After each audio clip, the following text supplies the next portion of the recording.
This process, getting the customer to react to your product, doesn't wait until your product is complete.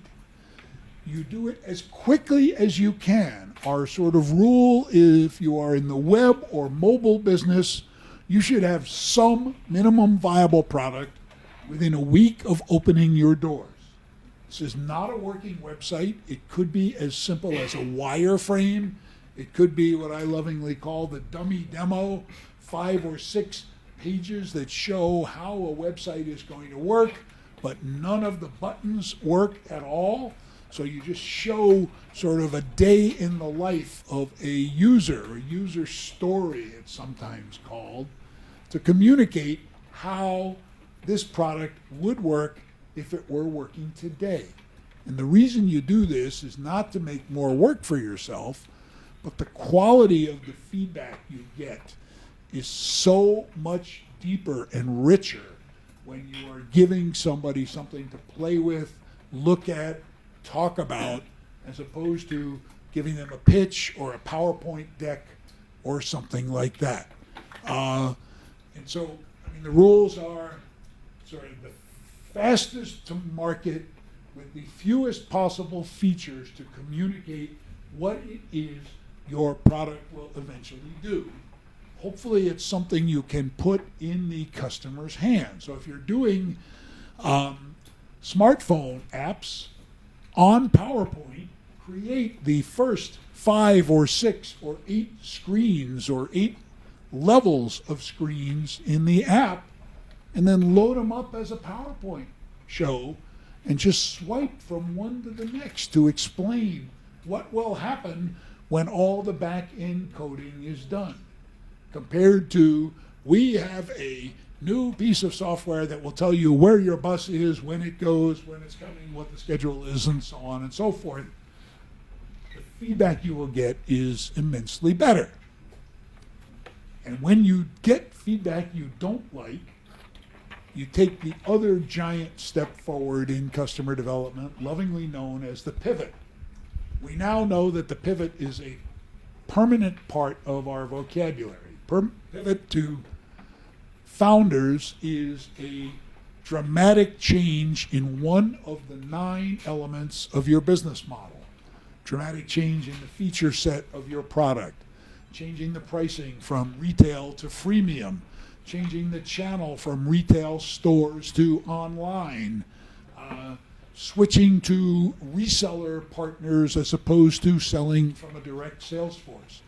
Any of these are fundamental changes to your business, which you might learn about through customer feedback, saying, well, the only way I would ever buy that is from my IBM rep, or I would only buy that if I read about it in a blog, or I'd never buy it without a test of a month or 2, a free trial.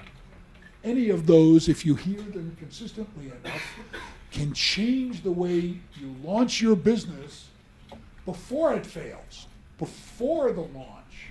And so your whole business model, or ultimately your business plan, is evolving while you are building the product. And as you're going through the process, learning from your customers, you're driving that learning down into the product and change, or into the entire business, particularly the product, and changing it real time, so that by the time the product is ready to go, you have road tested all 9 boxes of the business model and hopefully proven that they all sort of work.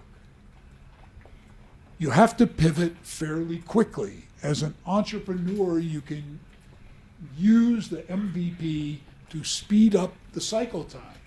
What's your hurry? Your hurry is your bank balance is rapidly approaching 0.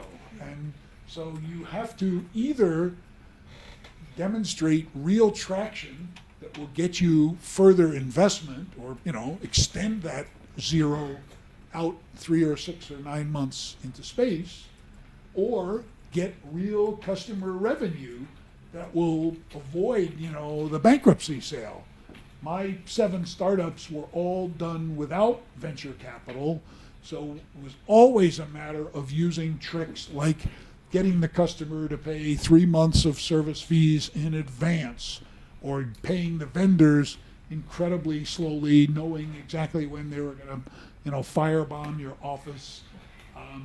I used to have in the top right-hand drawer of my desk a little note card that said, it's payday. We only have 3/4 of the payroll in the bank. Who are the last 4 people I asked to here's your paycheck. Just hold on to it for a couple of days. And I'm sure if you wait till Tuesday, it'll go through the bank just fine. So sort of a rotating cash flow optimized. It's much easier in many ways to, to raise money from a third party, but raising that money without traction is quite a challenge.